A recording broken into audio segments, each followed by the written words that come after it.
Chicken పులుసు చూపిస్తున్నాను. Chicken and సొరకాయ వంకాయ ముక్కలతో పులుసు ఇది. ఫస్ట్ ఇలా ప్లేట్లోకి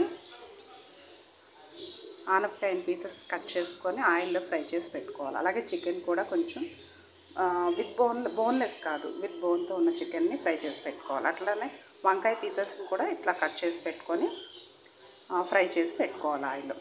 తర్వాత ఆనియన్స్ వేసి కొంచెం సాల్ట్ అండ్ పసుపు వేసి కొంచెం లైట్గా వేగిన తర్వాత ఫ్రై చేసుకుంటా వేగిపోయిన తర్వాత అప్పుడు కరివేపాకు లీవ్స్ వేసుకొని కొంచెం వేగిన తర్వాత ఇట్లా ఫ్రై చేసుకొని అప్పుడు ధనియాల పొడి, కారం, అల్లం వెల్లుల్లి పేస్ట్ అన్నీ వేసుకొని ఇట్లా దగ్గరకు అయ్యేంత వరకు ఇలా ఆయిల్ చూసారా ఇట్లా పైకి వచ్చేంత వరకు ఇట్లా దగ్గరగా చేసి పెట్టుకున్న తర్వాత అప్పుడు వాటర్ యాడ్ చేసుకోవాలి.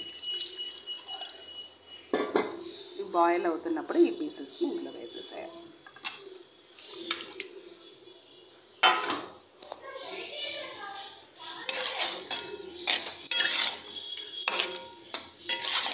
ఇట్లా పీసెస్కి ఫుల్గా పట్టేంత వరకు ఇట్లా కలుపుతూ ఉండాలి.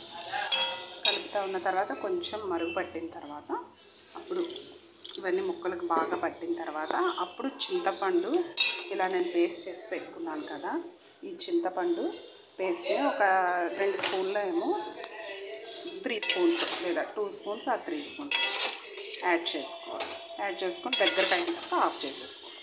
ఇది ఇప్పుడైతే నేను హైలో పెడుతున్నాను, ఇప్పుడు సిమ్లో ఉంది.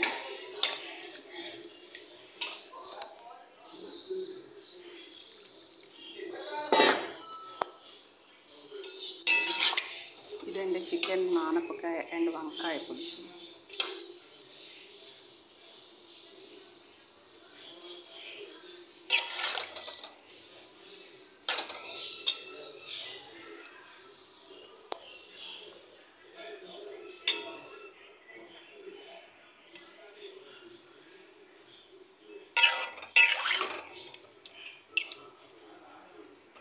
సాల్ట్ అది సరిపడా ఉందో లేదో చెక్ చేసుకోవాలి.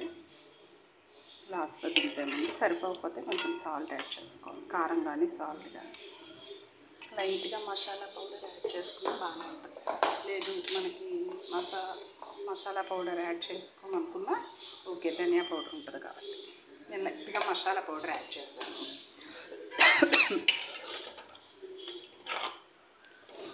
సరే ఇట్లా ఆయిల్ కొంచెం ఎక్కువ పడుతుంది.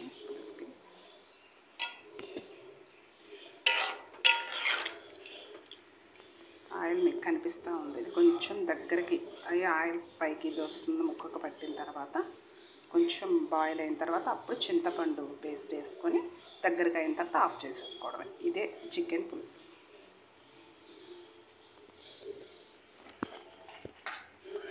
ఇప్పుడు చింతపండు యాడ్ చేస్తాను. చింతపండు యాడ్ చేస్తాను. 10 మినిట్స్ ఉంచేసి ఆఫ్ చేసేసుకోవాలి. దగ్గరికి హైలో పెట్టేసి కొంచెం దగ్గరగా అయ్యేంత వరకు చేసుకొని కొంచెం వాటర్ యాడ్ చేసుకున్నాను. మరి దగ్గరగా ఉన్న బాగుండదు కదా.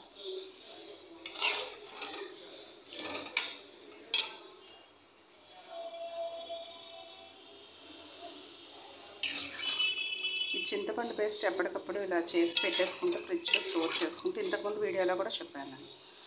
మనం కర్రీస్లో కానీ రసంలో కానీ ఇందులో అయినా యాడ్ చేసుకోవచ్చు. పులిహార పేస్ట్ కింద కూడా వాడుకోవచ్చు.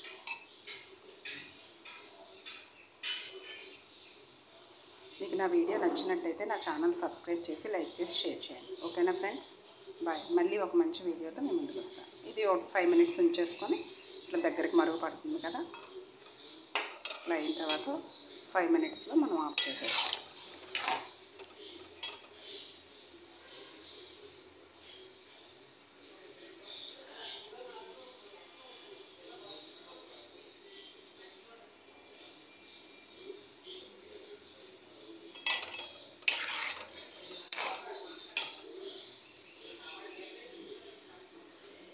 అయిపోయిందండి, రెడీ అయిపోయింది చికెన్ పులుసు. ఓకే, నెక్స్ట్ వీడియోతో మళ్ళీ కలుద్దాం. చూసారు కదా, నా వీడియో మీకు నచ్చినట్లయితే తప్పకుండా నా ఛానల్ సబ్స్క్రైబ్ చేసి లైక్ చేయండి, షేర్ చేయండి. ఓకేనా, బాయ్.